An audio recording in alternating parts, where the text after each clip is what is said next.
Hello friends, welcome to my YouTube channel Get Ready to Learn. আজি আমি আলোচনা কৰিম মাইক্ৰ'ছফ্ট অফিচ ৱৰ্ডত কেনেকৈ পেজ এটাত বৰ্ডাৰ দিব পাৰোঁ। প্ৰথমতে আমি মাইক্ৰ'ছফ্ট ৱৰ্ডৰ হোম মেনুত পেৰাগ্ৰাফ অপশ্যনৰ বৰ্ডাৰটোত ক্লিক কৰিম। বৰ্ডাৰত ক্লিক কৰি দিয়াৰ লগে লগে আমি তাতে এটা চাৰ্ট খুলিব। সেই চাৰ্টৰ একেবাৰে তলত আমি দেখা পাম যে বৰ্ডাৰ এণ্ড শেডিং অপশ্যনটো আহিছে।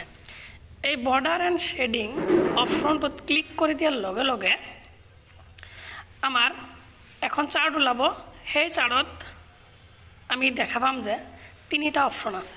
এটা আছে পেজ বৰ্ডাৰ, আৰু এটা আছে বৰ্ডাৰ, আৰু এটা আছে শেডিং।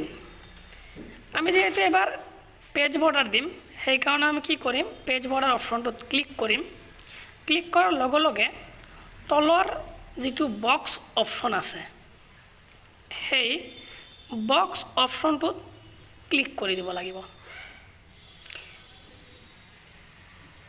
বক্স অপশ্যনটোত ক্লিক কৰি দিয়াৰ লগে লগে ইফালে আমি দেখা পাম যে ষ্টাইল এটা অপশ্যন আছে।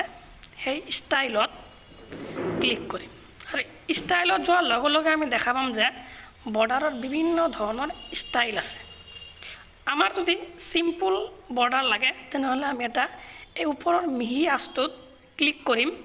ক্লিক কৰি অ'কে প্ৰেছ কৰি দিম। এতিয়া আপোনালোকে স্ক্ৰীনত দেখা পাব যে পেজটোৰ ধুনীয়াকৈ বৰ্ডাৰ হৈ গৈছে। এইখিনিয়ে নহয়, আমাৰ যদি পেজত আৰু নতুন নতুন ডিজাইনৰ বৰ্ডাৰ দিব লাগে তেনেহ'লে আমি আকৌ এই বৰ্ডাৰ অপশ্যনটোত ক্লিক কৰিম। ক্লিক কৰাৰ লগে লগে তলৰ বৰ্ডাৰ এণ্ড শেডিং অপশ্যনত আহিম। এই বৰ্ডাৰ এণ্ড শেডিং অপশ্যনত আহি পেজ বৰ্ডাৰটো ক্লিক কৰিম, আৰু এই ষ্টাইলৰ পৰা মোৰ যিটো ষ্টাইল পচন্দ সেই ষ্টাইলৰ বৰ্ডাৰটো চিলেক্ট কৰিম, আৰু নেক্সটত অ'কে কৰি দিম। এতিয়া আপোনালোকে স্ক্ৰীনত দেখা পাইছে যে বৰ্ডাৰৰ যিটো ষ্টাইল আছিল সেই ষ্টাইলটো সলনি হৈ গৈছে।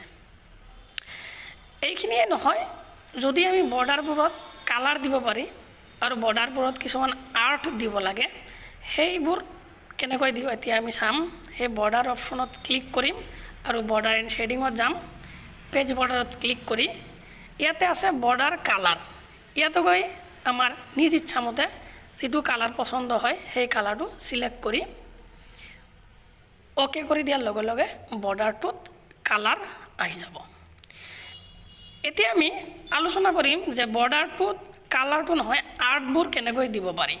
যেনে কিছুমান হাৰ্ডৰ চিন, ষ্টাৰৰ চিন, এইবোৰ চিন কেনেকৈ দিব পাৰোঁ। আপোনালোকে লক্ষ্য কৰিলে দেখা পাব যে এই বৰ্ডাৰৰ যিটো কালাৰ আছে তাৰ তলৰ অপশ্যনটো আছে আৰ্ট। সেই আৰ্টৰ যিটো কাষৰ অপশ্যন আছে সেই কাষত ক্লিক কৰি তলত স্ক্ৰল কৰি দিলে ইয়াতে বিভিন্ন ধৰণৰ আৰ্টৰ ষ্টাইলবোৰ আপোনালোকে দেখা পাব।